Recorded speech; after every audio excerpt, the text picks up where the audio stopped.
raising the profile of employee engagement and shining a light on good practice for people who believe there's a better way to work. Good afternoon and welcome to Engage for Success radio show number 620 from Commanding to Collaborative, policy wording that engages. So today we're going to be talking about how traditional policy language signals distrust and how respectful wording boosts engagement. Lovely. So I'm Jo Dodds, your host for today. I'm an engagement consultant working within the Engage for Success team. The Engage for Success movement is an inclusive movement committed to the idea that there is a better way to work by releasing more of the capability and potential people at work. We spread the word about employee engagement and shine a light on good practice, inspiring people and workplaces to thrive. And we're widely supported across the UK, involving the public, private and third sectors. If you go to our website, which is engageforsuccess.org, you can use the link at the bottom of the page to join our newsletter list, and all our social media links are there too. So my guest today is Eisen, who's an international expert on respectful policy wording. So welcome, Lewis. Thanks for joining me. Oh, thanks for having me. Lovely. So I don't think we've ever had anyone on here talking about policy, policies and writing them. Not the most exciting topic, I know, yes. Well, I think you're going to make it exciting. I was talking to somebody earlier and said that the topic of the show was policies, and they were saying, really? I was like, no, already I can tell from the questions and this will be sort of you'll do exactly. So there we go. So tell us a bit about you and what you do, how you got to do what you do now, and then we'll sort of go from there. Sure. So I started practicing law for a number of years, left it very quickly, and then went into IT consulting and business consulting, and then moved into the federal government and was a policy writer for a long while. So since I started, about a 40-year career so far. But wow. couple things that happened that pushed me into this area of teaching policy writing. The first is that I saw people writing policies arguing endlessly over minutiae. This word should go in. No, we should have that. No, you should include this. No, you shouldn't. And, it struck me as a lawyer, again, that legislation has been written for a long time, and there's some very good rules sort of around how we write legislation. What could we learn from that? We applied that to policy writing. So that was the first thing. But the more important thing was that the managers who worked under me came to me and said, no one's listening. No one's listening to our policies. We send out memos, we train them, we reinforce it. Nobody's listening. So I took a look at the policies, and they were full of lots of very absolute terms. Employees must never, employees must always, we do not tolerate, with lots of bold and underline and sentences in all capital letters with exclamation marks. And this must be a really important sentence, because look at how many exclamation marks it needs. And the reason they're not responding to you is the way you're talking to them. This sounds so condescending and so bossy. Why would they ever want to help you? And that got me into looking at how can we reword our policies to make them sound more respectful. So let's just sort of back up a little bit from there, I suppose. You sort of talked about, the law and so on, and a lot of our policies are sort of there, like you say, in a quite negative way to sort of protect. And I remember, was it Zappos with their handbook? They said that you wrote those things normally for the 1% of people who don't follow the rules naturally, because they do the right thing. So you have to have all these things in place to make sure people do the thing. And do you think, why it ends up being so negative? Because it's about, as you say, what you can't do, rather than assuming people will probably do the right thing, apart from in certain situations. Well, I think that might be the justification they give, but in fact, legislation proves that that's not required. If you were to look at criminal law, which is the laws that prohibits the nastiest stuff that we have, kidnapping, assault, all that stuff, it doesn't say people are prohibited from assaulting. It doesn't say we do not tolerate assault. What it says is somebody who commits assault will be fined this amount or will be thrown in jail. That's what it says. So the most strict laws in all of the English language jurisdictions and many of the other jurisdictions in Europe governing the most heinous crimes are worded more respectfully than a lot of the policies that come out of people's organizations. So what do we need to do about it? What do we need to do differently? Well, first of all, I want to raise the bar on what engagement means here, because when it comes to policies, most people look at as a sort of compliance, non-compliance, like guilty, not guilty, a very criminal law kind of approach. And from their perspective, they say they're living in a world where people are complying because they're forced to. So you have forced obedience. And the people in charge say, oh my God, if we could only bring them up from forced obedience to reluctant obedience, we'll have solved everything. And I think that's still far, far too low a bar. The bar is not, yes, I'm fine, I will listen, or yes, I'm going to do this because you're paying me to. The bar has to be, oh yeah, I want to comply because that's the way we run it and it's the right way. I support the organization doing it. That's where we want people to sit in compliance with policies. But to do that, we're going to have to word the policies in a way that they can do that they can Yeah. look at it, read it, and say, I love that policy. That's great. And so how do we do that? What do you suggest our organizations should do differently to what they're doing currently? Okay, so the first major thing is to get rid of the confrontational wording. Get rid of the sort of all the parent-child wording. We do not tolerate, you're forbidden from doing this, especially divisive wording. A policy that says employees are forbidden from wearing scents or perfumes. That suggests that employees are the major problem. Like what they mean is that nobody should be wearing it, and yet we've singled out employees here. We're pointing our fingers there. There is a sense of distrust that comes out. If your organization believes that unless we tell people not to set fire to the building, somebody's going to do it and say they didn't know, you have a much bigger problem than a policy problem. If we were Yeah. to look at what people call acceptable use rules, for instance, on computers, a lot of organizations, they list all the different things that they don't want you doing with the computer, right? You're not supposed to gamble, you can't represent this, you can't run your business, etc. Well, a trusting organization would have a single policy that says computers are for business purposes. That's it. That's the policy. On a separate page somewhere, we'll have a list of what business purposes are, just in case somebody might think we're in the casino business when we're not. But just in case, we can list all that information in informational packets. But the policy itself, to come out swinging, sends a message: we do not trust you. We do not trust you not to run amok unless we control you. It's a very strong message. And there is quite a thing, isn't there, that sort of HR says no, that HR sort of define the policies and then that stops people doing things. Is that maybe fair, unkind?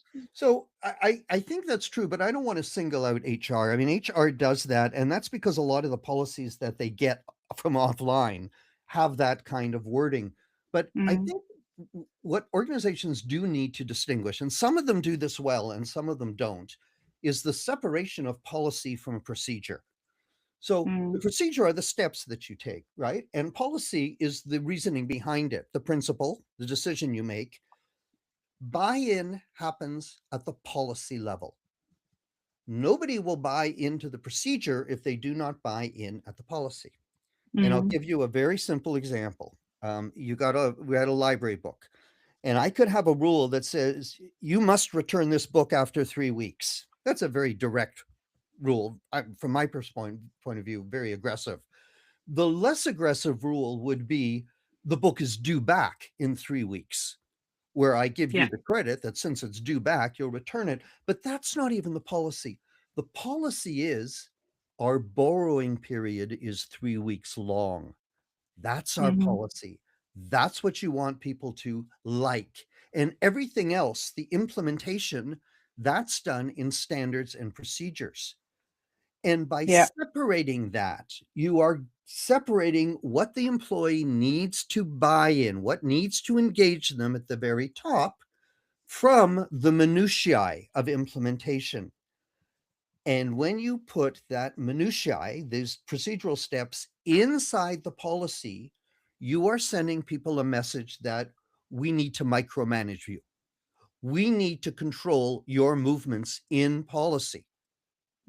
That's the message it's sending. Yeah. So in Engage Success, we talk about the 4 enablers of engagement, and one of them is employee voice. And so we talk about how we, should be talking to employees and involving them in, determining what we do within the organisation. What are your thoughts on getting them involved in the policy making? Absolutely. So here's again, we're going to set aside, I'm going to just differentiate policy from standard procedure. And I'm going to do it in a very simple way that people would be able to explain to their colleagues if they need to. Imagine a recipe book, and the recipe book says that this book has vegan, gluten-free recipes. That's the policy. As you flip through the book, we have 60 recipes. On one side is a list of ingredients. That's a standard. On the other side is a set of instructions to follow. That's a procedure. It's that simple. Nobody's going to read any of the recipes unless they're interested in vegan, gluten-free stuff. That's why buy-in happens at the policy level. Now, once we've got buy-in, we agree we all want vegan, gluten-free stuff. Now, the individual recipes and the procedures, they need to be written involving the rest of the staff. And I think there's a difference between giving people instructions and telling them what good looks like. And if I can use a very at-home example, imagine you want your kid to clean this room. You could say, I want you to pick the clothes off the floor and put the clothes in the closet, make your bed, sweep the floor. Or you could say, a clean room looks like the following. Clothes are in the closet. There's nothing on the floor. Books are organized on the shelf. The bed is made. That's the standard. Now, when we write it in the form of a standard, it's not about you doing what I say. It's about coming to a common understanding of what good looks like. And you can shop that standard to all the different groups and say, you're going to have a problem meeting this standard or following this procedure. And some of them will say, no, easy, we're already doing that. And some of them will say, no, we can't do that. It's too, expensive, takes too much time, inconvenient, whatever it is. And then you can work back and forth. Okay, how do we achieve this standard in a way that isn't too expensive for you, that isn't inconvenient for you? So that's where we get involved with people, but it's not at the very, very top level. So the decision to go with a vegan, gluten-free cookbook, so to speak, that's the management decision at the very top. And anyone who doesn't agree with that probably won't work at that organization. Once they've bought into the policy, absolutely, all the people need to be involved in the work at setting the standards and the procedures. And does that mean there's likely to be quite a lot of difference from company to company based on their style? 100%. That's a bit of a leading question. I think the answer is yes. Absolutely, I would think. I mean, because some companies have a very trusting culture that they say we want to train our employees and we want them to be able to use their discretion. And we want the policy to enable their discretion. We want our rules to enable them to do what they need to do. Whereas other groups will say, no, we need our rules to restrict them from what they need to do. And without sort of philosophically deciding which one is better, if I can look at the criminal law again, it's quite clear that the law prohibits assault, but it doesn't do it in a way that suggests you want to be doing it. And the only reason you're not doing it is under the threat of legal punishment. So it's the wording still that conveys, all right, listen, this is a rule that we all agree on, we can buy into. Absolutely approach. So how would you suggest organizations, so say we have listening now and they have a series of policies that they're not happy with, or that they need to make some changes to, or that aren't working, or whatever. What do you think they should do? Well, it's often an overhaul. I have a whole book on this topic, right? My book is Rules, Powerful Policy Wording to Maximize Engagement. And it's about how to restructure your policies to make sure that we have a buy-in funnel, and adopting what I would say are two principles. First principle is assume positive intent. Let's assume that the people working for you, let's presume that they're working for you and want to do the right thing, and simply want you to help them understand what that right thing is. Not people are working for us trying to get away with everything they can get away with. And the second is to avoid the parent-child dynamic. That parent-child dynamic, is very ingrained in a lot of workplaces. We're in charge, we're telling you what to do. And the interesting thing about that, I mean, we know where it comes from. Obviously, it comes from the fact that, when we were children, our parents told us what to do. So most of us grew up thinking, oh, I guess rules are supposed to be bossy. And in really the ideal world, we would have arrived in the workplace and we would have learned, no, rules for adults are a whole different thing. But for centuries, up until relatively recently, we had a very oppressive management system. We had management by command and control. We had bosses who used to yell at employees with impunity. That was accepted that a boss could abuse an employee, and there wasn't anything. That's just relatively recently in the scheme of things that we don't accept that.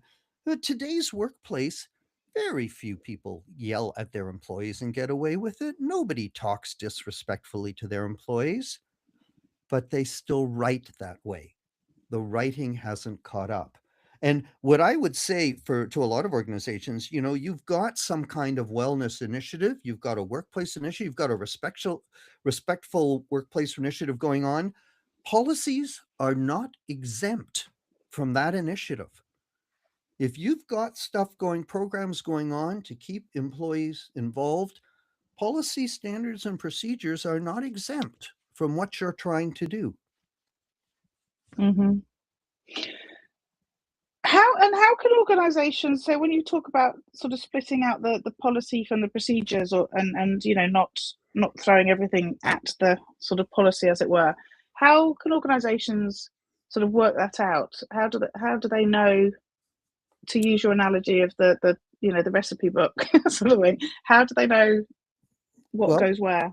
Well, usually, I mean, it's pretty simple. If you understand that cookbook analogy, and I told you we need 4 cups of sugar instead of 3, where in the book that goes. If once you determine what the nature of the rule is, it's pretty easy to figure out whether you're saying a standard or giving a procedural step or making a principal policy decision. The harder part actually is connecting the policy decision back to the strategy or value of the organization. And usually what happens is that the organization has a policy which they followed for a while, but they've kind of forgot the origin.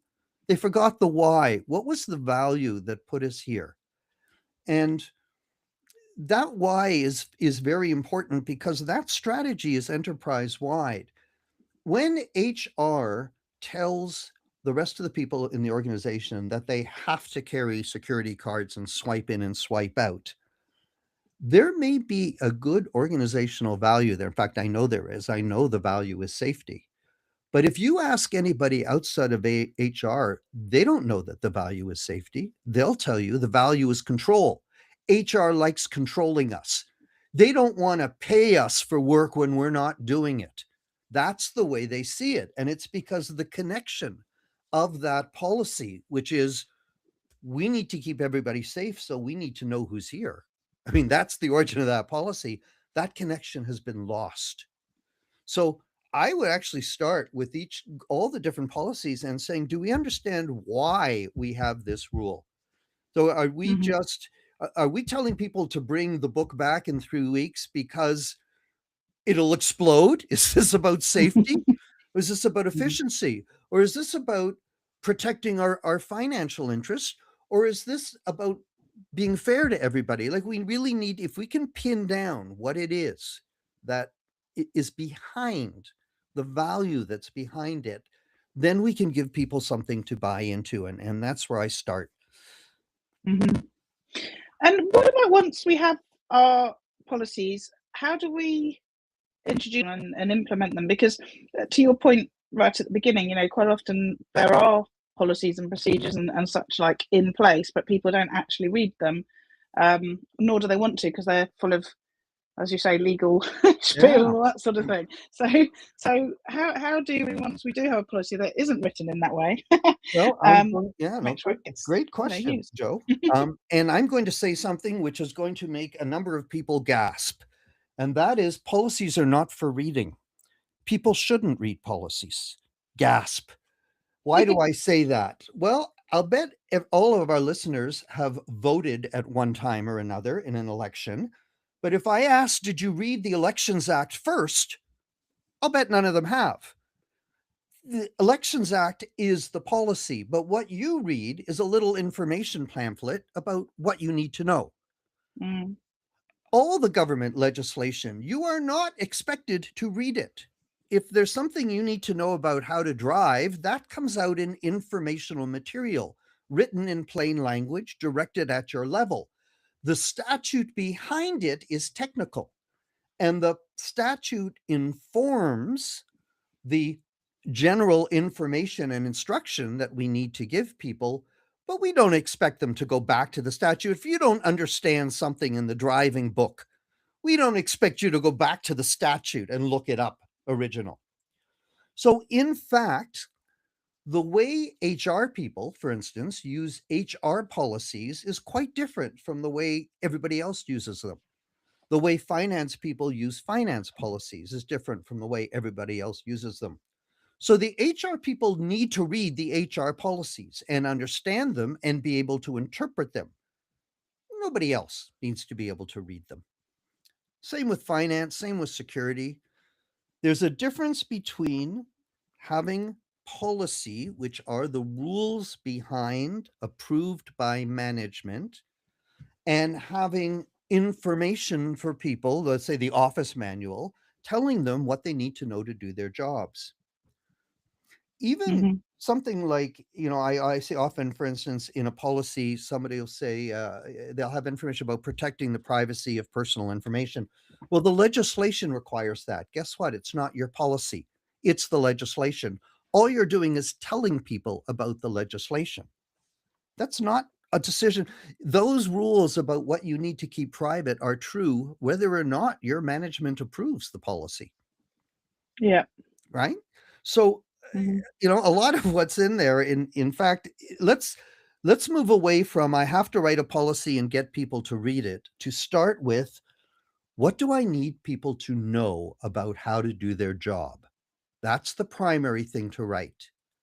And then you step back and you say, I've told them 10 things.